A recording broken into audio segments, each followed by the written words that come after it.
Hello friends, मैं हूं सुकन्या और आज के इस वीडियो में मैं आपसे बात करने वाली हूं कि हम अपने बच्चों की कैसे मदद कर सकते हैं, उनको चलने में कैसे हेल्प कर सकते हैं। इससे पहले मैंने एक वीडियो बनाया है जिसमें मैंने बताया है कि बच्चे जो है चलना कब शुरू करते हैं, तो जिसका लिंक मैं डिस्क्रिप्शन बॉक्स में डाल दूंगी, आप वहां से जाकर मेरे उस वीडियो को देख सकते हैं। तो चलिए आज का वीडियो शुरू करते हैं।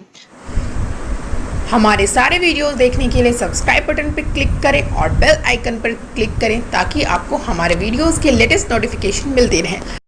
फ्रेंड्स, हर पेरेंट्स जो है इस टाइम का काफी इंतजार कर रहे होते हैं कि उनके बच्चे जो है कब चलना शुरू करेंगे। बच्चे जो है अपनी पेस के अकॉर्डिंग आगे बढ़ते हैं, जिसमें जो है बच्चे को वॉकिंग के स्टेज तक पहुंचने के लिए बहुत सारे स्टेजेस को कवर करने होते हैं, जिससे बच्चे को रोल ओवर करना होता है, फिर बच्चे जो है बैठना सीखते हैं, फिर बच्चे क्रॉल करना सीखते हैं, फिर क्रूसिंग करना सीखते हैं और फिर वॉकिंग के स्टेज तक पहुंचते हैं। तो इन सारी चीजों को बच्चों को जो है कवर करना होता है और तब जाकर जो है बच्चे चलना सीख जाते हैं। बच्चे जो है विदाउट सपोर्ट चलने, इसमें जो है पेरेंट्स का बहुत बड़ा रोल होता है। पेरेंट्स जो है हेल्प कर सकते हैं अपने बच्चे को, उनको चलने में मदद कर सकते हैं। तो पेरेंट्स क्या क्या कर सकते हैं उनके बारे में बात करते हैं। जो पहली चीज होती है वो है असिस्टेड वॉकिंग। असिस्टेड वॉकिंग का मतलब होता है कि बच्चे को जो है अपने सपोर्ट से, यानी आप बच्चे को हेल्प कर सकते हैं चलने में। बच्चे को आप अपनी हाथों की उंगलियों देकर जो है चलने के लिए, यानी बच्चे को सहारा दे। इसके लिए आप क्या करना है, आपको कि बच्चे को जो है अपनी हाथों का सहारा दे, बच्चे आपकी उंगली पकड़कर चलना सीखेंगे। जब बच्चे आपकी उंगली पकड़कर चलना सीखते हैं तो बच्चे धीरे धीरे जो है कुछ स्टेप्स आगे लेते हैं, बच्चे इनकरेज होते हैं चलने के लिए।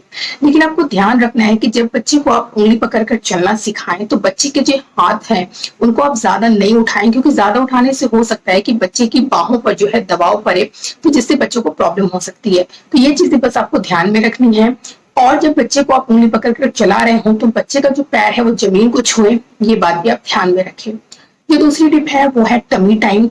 बच्चे को चलाने के लिए जो है टमी टाइम देना बहुत ज्यादा जरूरी है, क्योंकि टमी टाइम देने से जो है बच्चे जो है काफी बच्चे में डेवलपमेंट होता है, बच्चे बहुत सारी चीजों को सीखते हैं।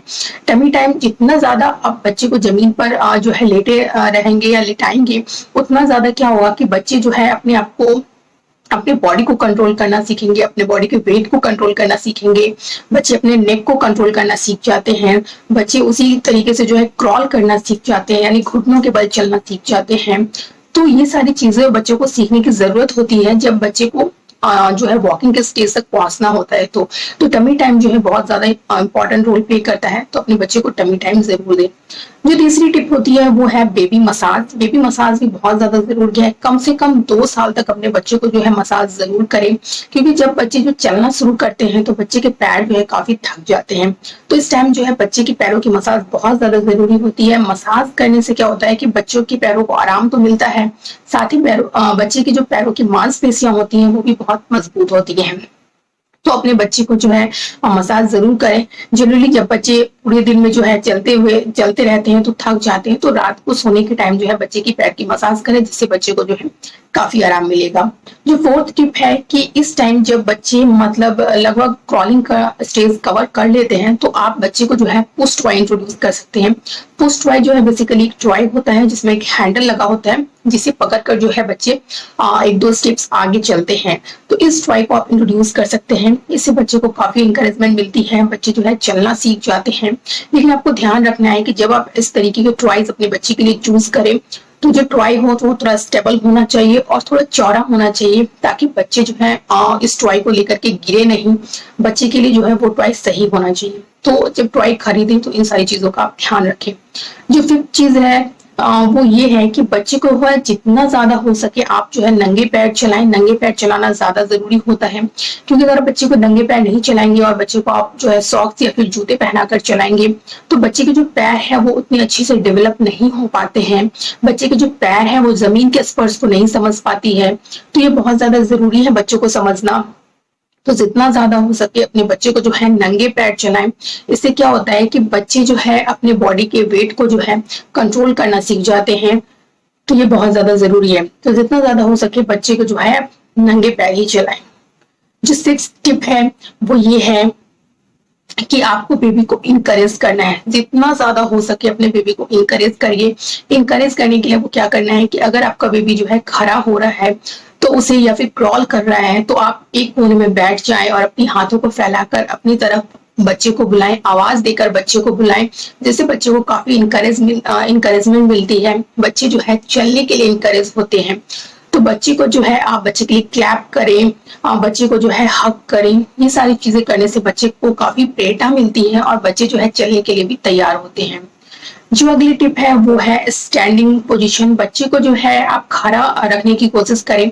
जनरली जब बच्चे जो है 10 महीने के लगभग हो जाते हैं तो बच्चे जो है खड़े होने की कोशिश करते हैं। तो जब बच्चे खेल रहे होते हैं तो आप कोशिश करें कि खेलने के टाइम ही आप बच्चे को जो है थोड़ी देर के लिए खड़ा कर दें, फिर बच्चे को बिठा दें, फिर थोड़ी देर के लिए खड़ा कर दें और बिठा दें। ऐसा करने से क्या होता है कि धीरे धीरे जो है आप इस इंटरवल को बढ़ाएं और बच्चे को थोड़ी थोड़ी देर के लिए खड़ा करें। तो बच्चे जैसे जैसे जितनी ज्यादा देर तक खड़े होंगे वो अपने बॉडी के वेट को जो है सहने के लिए प्रिपेयर होंगे, जिससे बच्चे की जो है पैर की मांसपेशियां भी मजबूत होगी और बच्चे को जो है वॉकिंग में भी बहुत ज्यादा हेल्प होगी। है वो ये है कि बच्चे को जो है यानी जो उन्हीं के एज ग्रुप के बच्चे हैं उनके साथ बच्चों को मिलवाएं। इस तरीके के या इस माहौल में जो है बच्चे बहुत जल्दी चलना सीखते हैं, क्योंकि उनके एज ग्रुप के बच्चे अगर चल रहे होते हैं तो बच्चे जो है उन्हें देखकर भी चलना सीखते हैं, उन्हें इंकरेजमेंट मिलती है। तो ये बहुत ज्यादा जरूरी है। तो आप पार्क में या फिर जहां पर या फिर आपकी सोसाइटी है तो जहां पर उनके एज ग्रुप के बच्चे जो है खेल कूद रहे हो तो वहां पर अपने बच्चे को जरूर ले जाएं। ऐसे माहौल में बच्चे जल्दी चलना सीख जाते हैं। जो लास्ट टिप है वो ये है कि सबसे ज्यादा जरूरी है पेरेंट्स को पॉजिटिव रहना। आप बिल्कुल भी स्ट्रेस नहीं ले कि आपका बच्चा लेट से चल रहा है, क्योंकि बहुत सारे आपको ऐसे लोग मिलेंगे अपने आसपास जो आपको बोलेंगे कि अरे आपका बेबी तो 6 मंथ्स का हो गया है, अब तक वो बैठना शुरू नहीं किया है, या फिर 10 मंथ्स का हो गया है, उसने क्रॉल करना शुरू नहीं किया है, या फिर उसने मेरे फर्स्ट बर्थडे पर चलना शुरू नहीं किया है। तो बहुत सारी चीजें आपको जो है सुनने को मिलेंगी, लेकिन आपको जो है इन सारी चीजों को बिल्कुल भी माइंड नहीं करना है। जो सबसे जरूरी बात है कि अपने बच्चे पे भरोसा रखें। आपके बच्चे जो है, हर बच्चे जो है अपने पेस के अकॉर्डिंग चलता है। हर बच्चे की माइलस्टोन्स अलग होती है, हर बच्चे की ग्रोथ अलग होती है। कुछ बच्चे जो है जल्दी चलना शुरू कर देते हैं, कुछ बच्चे जो है लेट से चलना शुरू करते हैं। तो हमेशा अपने बच्चे पे भरोसा रखें, उन्हें उनके हिसाब से आगे बढ़ने दें। कभी भी अपने बच्चे पे बैठने के लिए, खड़ा होने के लिए या फिर चलने के लिए दबाव कभी भी नहीं डालें। अपने बच्चे को बस इनकरेज करें, उन्हें नई नई चीजें को सीखने के लिए इनकरेज करें। ये सबसे ज्यादा जरूरी है। तो सबसे ज्यादा जरूरी है आपका पॉजिटिव रहना, क्योंकि अगर पेरेंट्स जो है स्ट्रेस लेंगे तो उनका कहीं ना कहीं असर जो है बच्चे पे भी पड़ेगा। तो सबसे ज्यादा जरूरी है पॉजिटिव रहना और अपने बच्चे को जो है इनकरेज करना नई नई चीजों को सिखाने के लिए। तो अगर आपको मेरी ये वीडियो पसंद आई हो तो मेरे चैनल को लाइक, कमेंट और सब्सक्राइब जरूर करिएगा। Thank you.